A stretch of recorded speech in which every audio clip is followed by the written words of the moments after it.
we are focusing on the piano today. Right.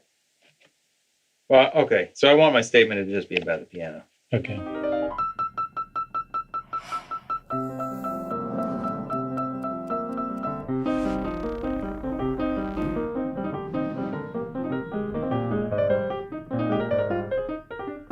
Hi, I'm George Hazelrigg. I'm here today with Doug Fearn and my brother Joff Hazelrigg to talk about how we record pianos. We do a lot of sessions for people all over the world. They send us tracks and we play piano for them. I play piano for them.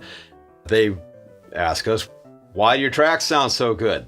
Well, that's what you're going to find out today. But first, make sure that you follow us on YouTube, follow us at Hazelrigg Industries on Instagram. There's lots more videos to come explaining all our engineering techniques. And don't forget to leave your questions and comments below here in this video.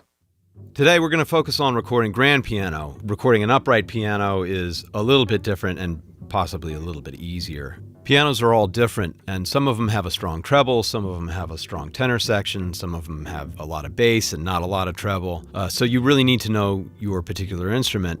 If you want to get a good sound off your grand piano, you need to know a little bit about how it works mechanically. I wanted to talk about this particular piano for a minute. It's an interesting sounding piano. It has a lot of different types of colors, and it is a challenging instrument to record because of how it's constructed. Along the bridges where the soundboard is energized by the vibration of the strings. For example, with Doug's Mason and Hammond here, the bridge design is a little bit different in that it has what they call a hook bridge, which features a tenor section that's a little bit less linear than what you would find in more modern designs. This changes where some of these sounds come from in the piano. And so finding the right sweet spot with a microphone is a little bit more work. Getting a left-right balance on this instrument is challenging, as I said, because it puts out a lot of bass and the notes are very spread apart in kind of a non-linear way. So mic placement on this piano is absolutely crucial. You move the thing an inch and you'll get a completely different outcome. We use a AEA R88, which is a stereo ribbon microphone set in Bloomline where it is permanently. There's no changes you can make to it, which not only gives you an excellent stereo image, but it also provides a certain amount of ambience in the room. The distance from the microphone is set from the piano makes a huge difference on the direct sound versus the reverberant sound that we get from the room. We're going to get a good sound at a distance of maybe 14 to 16 inches. The level difference from left to right, we of course want to try to capture as even a level across the instrument as possible. If the music is maybe favoring the higher side of the piano, obviously we'll get a little bit more treble captured.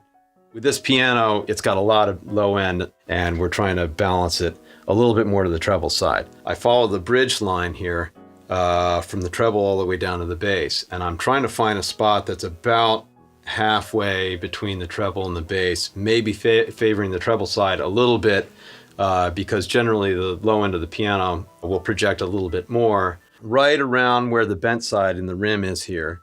So just about an octave up from middle C on the piano in this case.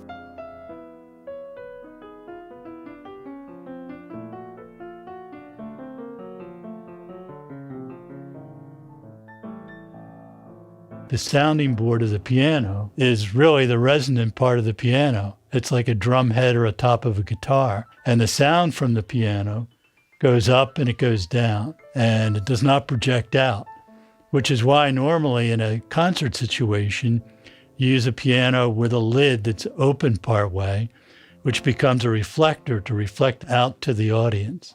And that works okay. But if you want to get the best piano sound, we've found you need to take the lid off the piano. You need to take the lid off the piano. You need to take the lid off the piano. And when you do that, suddenly the piano has a completely different sound. It sounds much more natural. Doesn't sound that great in the room, but that's not important because what you're concerned about is what it sounds like in the recording. You've got the strings terminated at one end where the tuning pins are, which don't make any sound at all. Okay. The sound from the piano comes off of the bridges and the soundboard, not from the hammers, as you might think when you're watching the mechanism work. Actually, you really get little to no sound off of the hammer end of the strings. Luckily, that's also far from where all the mechanical noise is in the piano, because these aren't things that you really want in your recording. You don't want the sound of hammers in action, making clacking, more percussive sounds. Pianists really mostly try to get their playing and their instruments to sound less percussive, and you try to get more of a singing tone out of an instrument, so that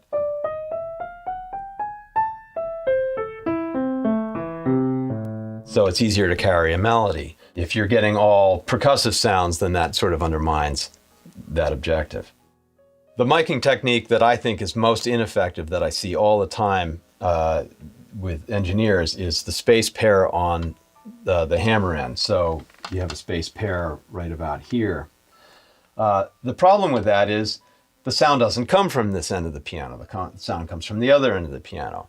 And the other thing is, you'll get a completely uneven left to right sound that way, because one of the microphones is going to be much closer to the bridge than the other, and the sound comes from the bridge, not from the hammers. And so you'll get a very strong treble compared to a very weak bass end.